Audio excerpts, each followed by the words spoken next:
Today on Sports Card Investor, ways you can sell your cards other than eBay to save transaction fees and maximize your profits. My name is Jeff Wilson. By day, I invest in tech companies, and at night, I invest in sports cards. Join me on my journey to profit from the hobby we all love.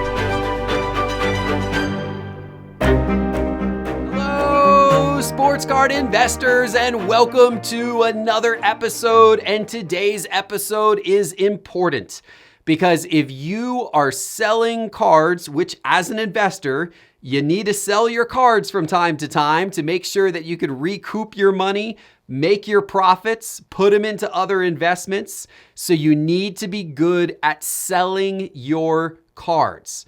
And when people think about selling cards, a lot of times people think about eBay. And eBay is a great place to sell certain types of cards, such as higher dollar cards. But eBay is not the only place to sell cards, and eBay is sometimes not a great place to sell cards, particularly if you're talking about lower dollar cards.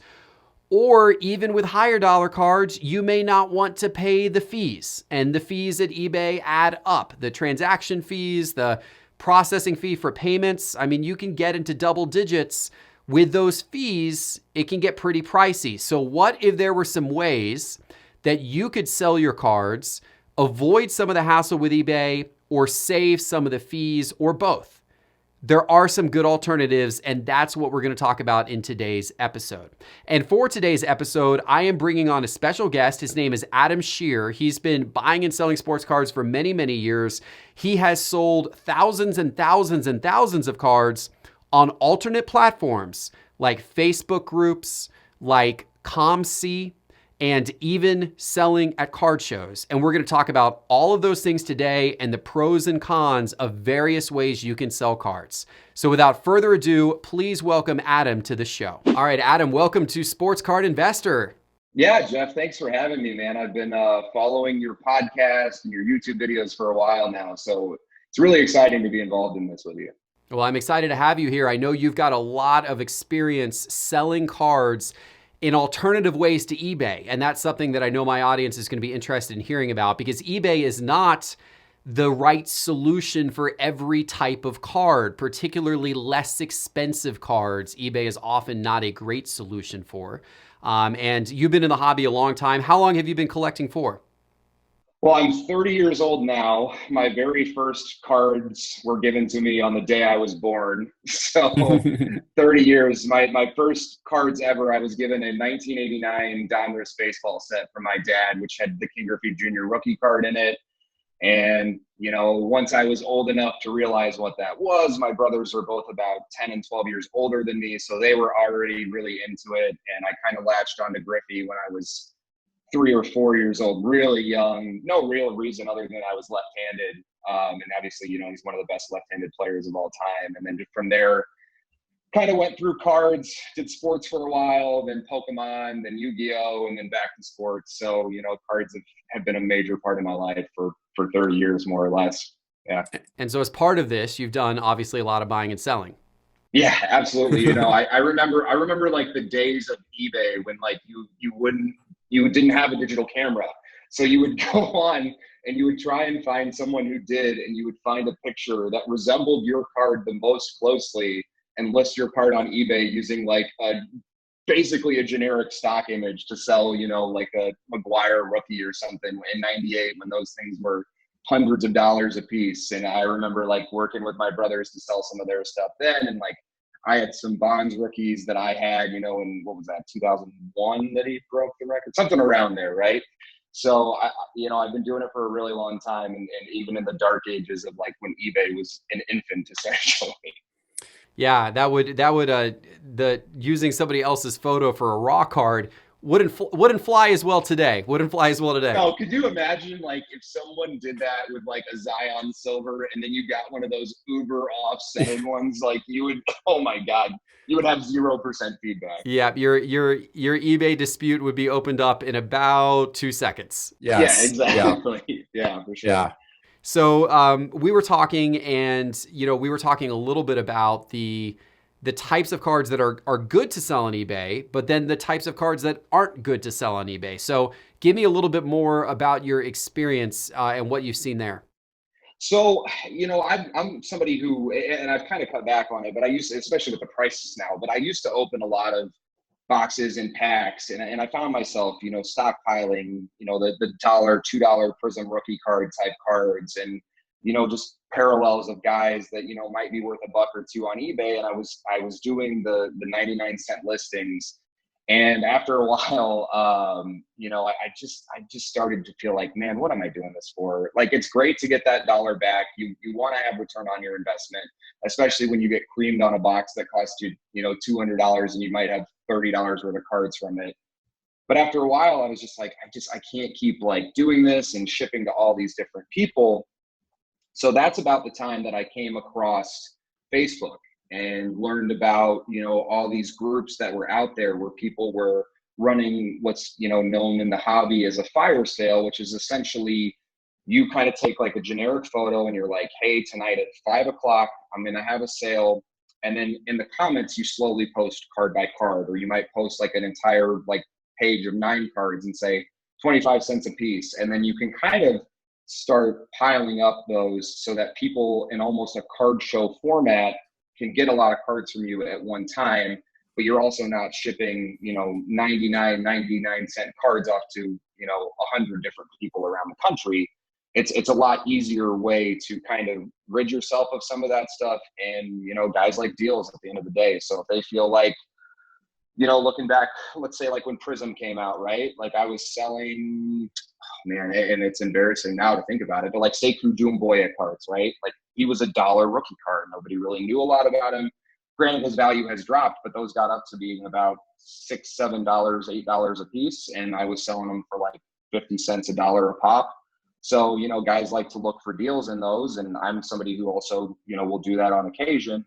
It's just a really good method. And instead of having to deal with the headache that can be presented from eBay, especially when you're talking about the thing I started to realize, when you sell a card for 99 cents, you sell it for $1, but you paid 30 cents to list it. Then you get charged 35 cents for that PayPal processing fee. And then on top of that, you have to pay 10%. Well, 10% off of $1 takes you down to 90 cents. And then you take another 65 cents off that just in the generic fees that you're paying. And all of a sudden you're taking home $0.25. What are you doing, right? Congratulations. $0.25. You bought yourself a job for $0.25 because you still got to package it up. You still got to, get it to the post office and handle disputes if the person wants to return it or if they say they didn't get it, or definitely not worth it for $0.25.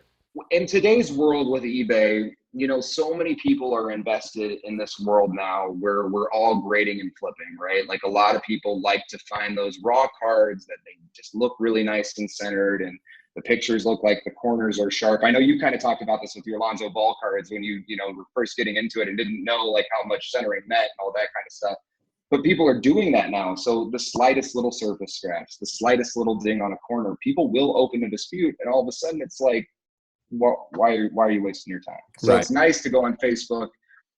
People when they're paying a little bit less maybe than what an eBay auction goes for, but still more actually than what you would get on the eBay end of things. It's just, it's a lot more beneficial situation. You do have to kind of build your rapport in a lot of those groups, expediency with sending stuff in a timely manner, making sure that your cards are well packed so that, you don't, burn people and have them be like, well, this guy sold me all this stuff, but, it came in like a cereal box or something ridiculous, right? So it is important to still have really good standards of customer service, but at the same time, it's people are more understanding in those because they know they're talking to a real person. Your name's associated with it. It's not like you're just talking to like, my name on eBay is like SSS Sigs, and like people treat you like you're a robot. And it's nice on Facebook because there is that human understanding. I think sometimes where maybe you had a rough week at work and you weren't able to get to the post office on time or something like that. So it's a lot better method in my eyes as far as getting stuff out into the public and also still getting some return on what you have in your collection. So at what price point would you sell on eBay, and at what price point would you sell in an alternate method like the Facebook groups? So I typically anymore, I've built enough of a rapport that I will try Facebook first if I can have proper comps. So let's say even a card was $1,000 and I know, okay, I'll put that on eBay. If I get $1,000 for it, it's really like I'm getting $870 Sure. after 13%. So I might throw it on Facebook and be like, look, I'll sell this to you for $900. I'm still making $30 more than I would on eBay. If nobody takes it, okay, I'll go the eBay route. So anymore, I kind of go that way first.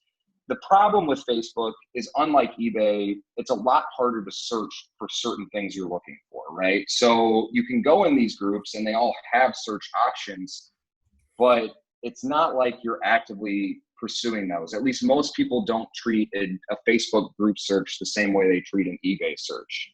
And sometimes maybe you can't find that Zion PSA 10 card number 248 from Prism, in a Facebook group, the way that it's a lot easier to type that in on eBay and know it's going to come up the right way. Some people just post stuff and they're just like Zion, Jim Bent, PSA rookie. And like, that's not a proper title. It doesn't really make it easy to search. So in a lot of ways, eBay's still the king. In some ways, if you've got enough people who are following you on Facebook, I'm a guy who I'll accept basically any friend request. I don't really have like some crazy lavish life that I don't want people to see my pictures of me and my dog or whatever. So I'm totally cool adding people who buy stuff from me.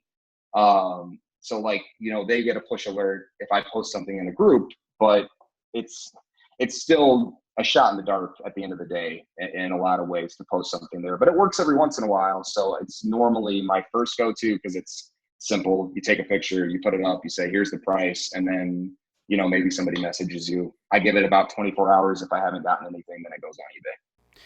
Right. Now, how do you protect yourself on Facebook? Do you use PayPal? Do you use the, goods and services transactions when you're doing that with people? I guess that would be more from the buying side rather than, I guess as the seller, doesn't really care. If you get the money, you get the money, right? Exactly. So you have to be, as a buyer, you have to be incredibly cautious. I used to actually help moderate a group called Basketball Cards Buy Sell Trade. It's one of the biggest Facebook groups out there. I took a step back because it was just really time consuming to be a part of that moderating group.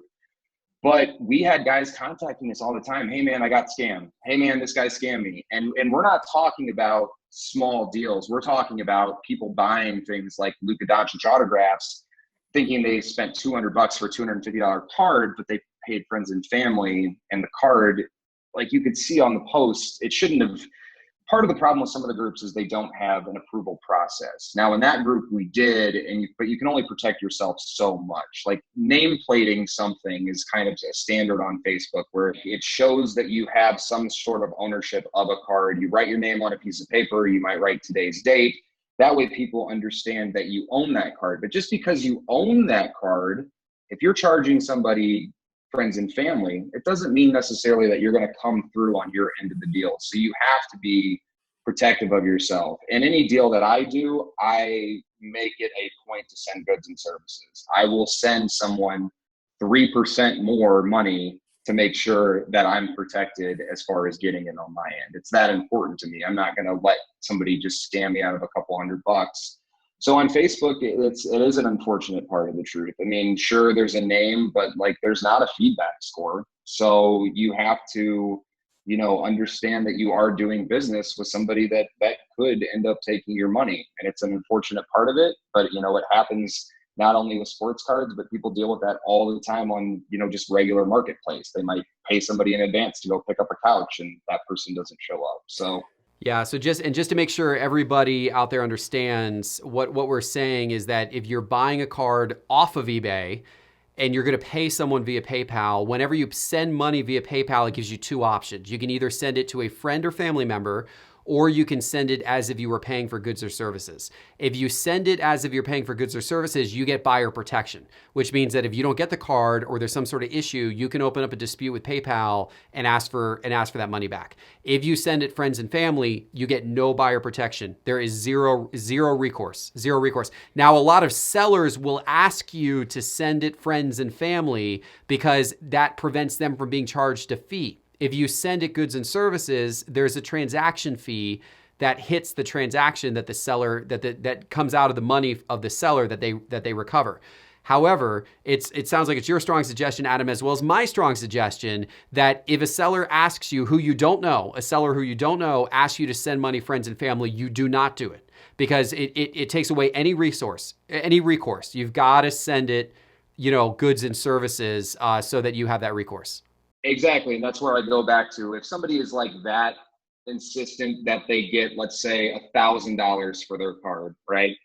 I would rather send them $1,030 and know that 3% is there, as a goods and services transaction, and have that peace of mind, than worry about, whether or not they're going to come through on their end of the deal. It's just not worth it, because you really can put yourself in a bind. Not everybody who's in this hobby can afford to buy something for a couple $100. So make sure you're protected when you do. Sure. So for folks out there who are interested in getting involved in some Facebook groups to buy and sell, are there a few public ones that are great places for people to start? How do you recommend people find groups? So I'm mostly a basketball card collector. My favorite group as far as selling and buying basketball cards is called NBA Hotspot. I think there might be a privacy setting on it. I can't remember if it's public or not. It's been 5-6 years since I joined it, but I can tell you that it is an international group. So you still get that same international audience if you're buying and selling on there. And the other thing about it is there's usually some sort of verification. They actually do kind of track feedback in a certain part of that group page. So you can kind of get an idea if you're dealing with somebody who's got a good track record or not, or if they just don't have one at all. And it's just one of my favorite groups out there. There's also a group that I used to be a part of called NBA Showcase that's pretty good. And then again, like I said, the group that I was with for a long time, it's called Basketball Cards Buy, Sell, Trade. That's a pretty public group as well. So there's a lot of outlets. My recommendation would simply just be literally type in like basketball card collectors or football card collectors or baseball card collectors. There's several groups out there that have a couple thousand people in them, which, I mean, that's your target audience, right? So as long as you're in one where there's a good amount of people, you're increasing your odds of selling your card off of eBay and avoiding some of those fees and the headaches that come with those transactions. And I will give a shout out to my Discord chat server. While I have a Facebook group, a sports card investor Facebook group, I do not allow buy, sell, trade in that group because I want to keep the conversation specific to sports card investing. And obviously if you get a lot of buy, sell, trade, that will flood the timeline real quick. But on the Discord chat server, we have a buy, sell, trade channel that's very popular. And a lot of people have made a lot of really good transactions through our Discord chat server. It's totally free to join. And if you go to sportscardinvestor.com and click on Discord in the main menu link, you'll find yourself able to register for free for the Discord chat server. Go right in, find the buy, sell, trade channel, and you can connect with people through there. Yeah, I've been in your group before, and there are some people who are willing to sell, below eBay value. So sometimes for me, if I'm going to buy something off eBay, I don't expect somebody to chop off that entire 13%. Like, there's a reason they're trying to sell off eBay. They're trying to avoid that fee. So typically, I'm a person who's willing to offer, like, okay, I'm not going to pay you full price, but what about 7% off of what that card's worth? And a lot of people, they're like, sure, like that's still more money than I get for it on eBay. So it's a lot better way to sell. And like I said, your Discord channel does have a lot of guys who are willing to make deals. So another alternative to Facebook groups that I know you have a lot of experience with is COMC, COMC.com. COMC stands for Check Out My Cards. I happen to know the owner of COMC, Tim, the founder of COMC. He's a great guy, real good dude, very polished and honest business person. So, I trust a lot of COMC. I trust in what they're doing. And I think that he's got a great eye for the future. I know you've had a lot of success. So tell us more about your COMC experience, what you sell on there, et cetera.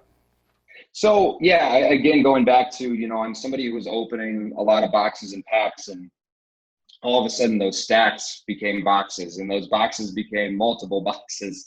And I was just like, what am I going to do? So, you swallow your pride and you pay 30 cents a card to put them on there. But man, you wouldn't believe, as long as you're fair on COMC, you can move that stuff at a pretty decent rate. So, just for example, this is a box, this is a 6,000 or 600 count box that I'm going to be sending off this week. And you're talking about just having cards that, you might not want to take the time for on eBay, like a custom Kura Bowman Sterling rookie. okay, maybe it's $2 on eBay. I don't really want to deal with that time and effort. I'll send it to them. I'll pay that same 30 cents. They'll put it on there. And within a day, as long as my price is fair, it's probably going to be sold and moved into somebody else's COMC account. So, I mean, we're talking about all kinds of stuff like, N'Keal Harry, Red Ice, Prism rookie. Again, maybe it's worth 10, but still, like, I'd rather just have the peace of mind that I'm not the one putting in the time to move that card myself and waste the time, that I could be spending with my family or my dog. And, it's a lot more beneficial to me personally. You're still paying the same 30 cents to put a card online. And the nice thing about COMC is your card still ends up on eBay. As long as it lasts long enough, at least, it will end up on eBay if somebody doesn't snag it before they get to the point that they post it. The other thing is, yes, there is a 10% cash out fee, but if you're paying 10% to eBay, it's the same thing. So to me, I'm like, all right, that's totally fine. You're still paying 10% to a selling body to take care of it. And at the end of the day, when you're talking about a card that is $1 to $2, why take your time to do it when somebody is willing to give you that same service for essentially the same price you would be paying, except you're losing your time instead of letting somebody else handle it for you. Yeah, and for those people who aren't familiar, you literally ship COMC all of the cards you want them to list, and you pay them 30 cents each, and they list them on their site for sale, and then they handle everything from there. They handle the transaction. They, of course, move it to the new person's account or ship it to the new person if they request it be shipped to them. You don't have to deal with any of it. So the only thing you have to deal is you have to price the card. And the nice thing is about COMC too, instead of worrying about checking comps and all that and kind of trying to figure out, okay, well, what's my card worth? There's already a bar set. Let's say something as common as a Kobe White Prism rookie, right? So those are doing pretty well right now. You can see on there, like, okay, the lowest one priced right now is at $6.49. Well, I can price mine at $6 and maybe it'll sell really quick. So you can kind of just gauge a market pretty quickly, get your card up there. And then if somebody wants to offer you $5.50 and you're willing to take that, you can do that as well. It's basically like listing your stuff on eBay and that buy it now best offer format, except you don't have to worry about shipping it. You don't have to worry about your feedback getting dinged or any of those things. So it's pretty nice. Yeah, it's definitely a nice setup for that. And what would you say is the sweet spot for COMC? Obviously, you were just talking about cards that are a few dollars in value, maybe one that was $10 in value. Do you feel it's in that range? It's like, hey, this is great for cards that are like $5, $10. Yeah, I wouldn't personally, because it does take them a while. I wouldn't send anything. My limit, if I think something is going to be worth $10 or more, I like taking the time on my own because I can get that $10 a lot quicker than having to wait maybe a month or two for COMC to put it on their site, because then you're also risking a potential value loss in something like that, right? I mean, sure, there's the chance that the card could go up in value in that 2 months as well, but I'd rather just recoup my funds quicker on something that I know is $10 or more. So I like to kind of base it off of that. Sometimes I'll send them something and I'll be like, oh, wow, that was worth $20. I had no idea. So, it's kind of just based on my own personal knowledge of what I think something might be worth. And if it ends up with them and it's worth 20, then it's worth 20. And it's like, okay, cool. Like I would have sold it for less. So I'm kind of glad it ended up on their end. But I usually set my mark kind of around that $10 mark, and then I'll send them anything that's underneath that. And I think that's a good place for people to go because, again, your time is money, right? So to me, 10 or less, let them handle it. Yeah, for sure. And I've talked to some other kind of power sellers on COMC. In fact, Dr. James Beckett, the founder of Beckett, is a big fan of COMC, and I got to have dinner with him recently, and we talked a little bit about COMC and his experience selling on there. And some of these other sellers who I've talked to said that they think COMC really shines for cards that have a bit of uniqueness to them. So maybe it's not the best place to sell your standard Prism-based rookie card of a basketball player because COMC may already have 50 or 100 of that exact card. Now, you could undercut the other 50 or 100 and probably sell really quickly, as you just gave with your example of Kobe White. But COMC is apparently a really great source to sell cards that are a little bit unique. So whether it's a numbered parallel, not a real expensive one, but a one that's not that expensive, but it's good for someone who's trying to complete a rainbow, or whether it's a jersey card or a patch card or an auto that's not a really valuable auto, but nonetheless it's a great place for collectors who are trying to complete a collection of somebody, a favorite player they're trying to collect, and they're looking for all kinds of unusual cards of that guy. I actually love that you bring this up because the person I like collect the most is Lance Stephenson. Super obscure player in the scope of the NBA, right? I mean, he blew in LeBron James' ear, right? That's that Lance Stephenson. That's what we're talking about. Yeah, and I'm a big Pacer fan. So Lance is, one of my favorite guys because I kind of like guys who really just don't give a crap about who they're playing against. And I always love that Lance seemed to bother the absolute crud out of LeBron in the playoffs. I mean, and Lance held his own some nights he wasn't, but some nights he did. And he, most of the time, could irritate LeBron. Now, when he did it to Dwayne Wade, it was a different story. Wade was the type to respond and kind of kill the Pacers in that regard. But I will say that Lance Stephenson's a guy I collect. So every once in a while, maybe I can find one of those cards on there that I am looking for from, a select rainbow or prism rainbow. And I'll pay a little bit of a premium knowing like, okay, somebody probably won't ever put a card like this on eBay. So I might as well buy it off here, feel decent about the price, and know that I can get that. And you see this happen a lot actually with international players going to COMC. Nicholas Batum, you would never think that guy would sell well, but there is somebody out there. I don't know if they're in France. I don't know where they are, but they are buying Nicholas Batum cards at a pretty decent rate. And they're paying, above what I would consider market value for a guy of that nature. So sometimes you would be shocked that, there are guys out there like me who collect Lance Stephenson in the world and aren't just, pouring all their money into the Lucas and Zions. But, we're willing to pay you on the COMC account because probably not going to find that thing anywhere else. So great information there about COMC, about Facebook. What other alternatives are there? I know you mentioned you actually even tried setting up at some card shows in the past and trying to sell your collection that way. So when I first decided, like, okay, my collection's getting a little out of hand, it was probably around the time I was, 12, 13 years old. And I was just like, I've got all this stuff, I've got cards like Kobe Bryant rookies, which wish I would have held on to, obviously, just not only because of what happened to him tragically, but also just they went up in a lot of value from when I was a kid, just for the championships and all of those natured things. But I will say, like, back then I was just like, look, I've got all these cards I don't want. I mostly collect Pacers stuff for myself. That's what I was keeping. I might sell like the better stuff on eBay back then, like I had mentioned earlier. But the stuff, that $5 to $10 stuff, those $1 to $2 cards really started piling up. So I had been going to card shows, and finally I decided, all right, I'll go try this out. As I was kind of there, I started realizing, okay, I'm paying $30 to be here each time. Well, in my head, pretty basic math says, if I'm paying $30 for a table, that's like making a $300 sale on eBay to make this a day worth it. And there were a lot of times I would leave those card shows and I might have $150 in my pocket. Okay, that's $150 more than I came in with, but I still paid $30 for that table. Maybe I should have spent my time elsewhere selling some of those cards. This is about the time I discovered the Beckett message board.